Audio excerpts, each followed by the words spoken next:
welcome to a new video. I hope you are having an amazing day, and in this video we'll be painting a watercolor tree scenery.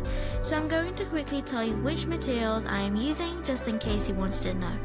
I am using my Winsor & Newton watercolor brushes, my fill butt brush in a size 2 for the washes, and then I later go in with my round brush in a size 3 and 5. My Montmartre watercolor set, and I squeeze a little bit of cadmium red from another set, and my Lakeland water-soluble color pencils. So, following on from my last video on painting a single autumn tree, naturally the next thing to try was to paint a bunch of them in a landscape. So here we go. The first thing I did was to use a light brown water-soluble pencil to sketch out my horizon, the tree trunks and my path. This helps me to know where everything will be placed and helps to make it less intimidating to jump right in. Then I went in with my washes, firstly with my green light, sap green and Payne's grey mixed with burnt sienna, making it lighter the closer it gets to my horizon line. This is something that is helpful to know when you are creating perspective in a landscape. What is in the foreground should be darker and more vibrant, and softer and paler further into the distance, and this will help create depth in your painting. So I add a soft wash of green light. The name of the color is green light on the paint tube, which is a little confusing, but anyways, I added green light above my horizon line so that the background of the trees won't be white. Then I built up my layers surrounding the path, dabbing as I go and adding gamboge to the sides of the path where there would be the fallen leaves. Then I added in yellow mid to the lightest parts of the tree.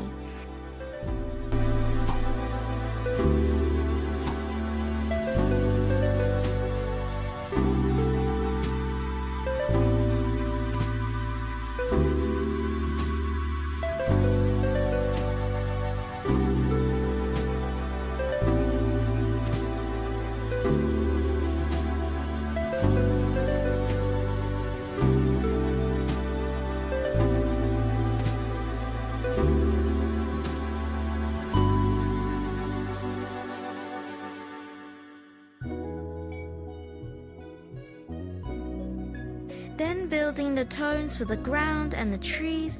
For the trees, mixing in gamboge and vermilion and adding a little bit of cadmium red.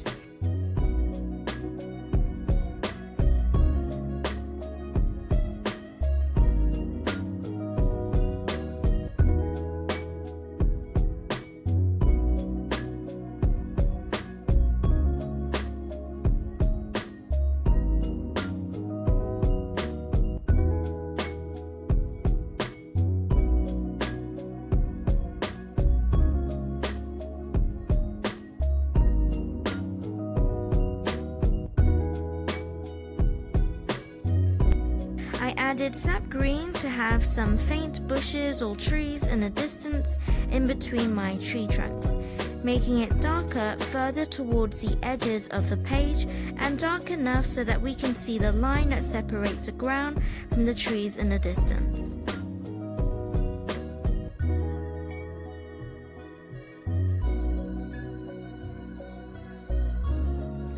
Next, building up the layers, dabbing away and making small corrections to where I want certain colors to be, and making the darks darker and the lights more prominent. I also added greens to the trees to have more color and texture.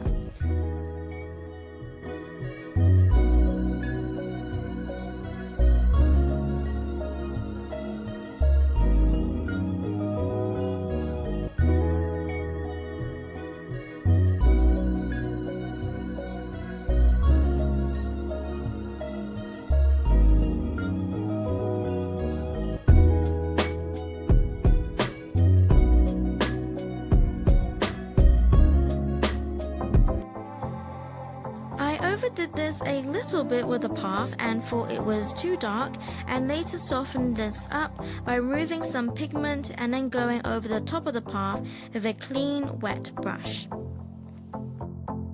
Then with my burnt sienna with Payne's Grey, I painted in the tree trunks and the branches peeking through. This part brings it all together. I did this with my round brush in the size 3.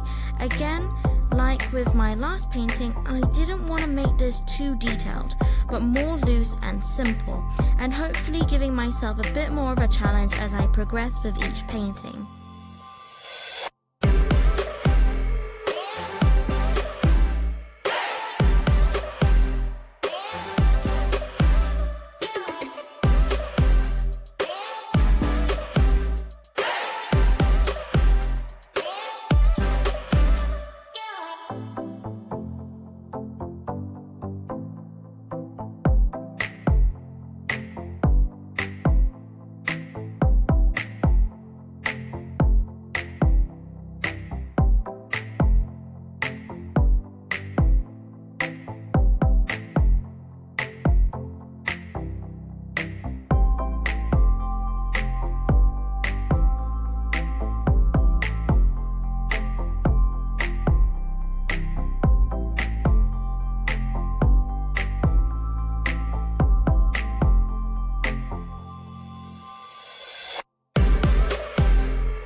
Then I added a few more finishing touches until I was more or less happy with it, and then we are done.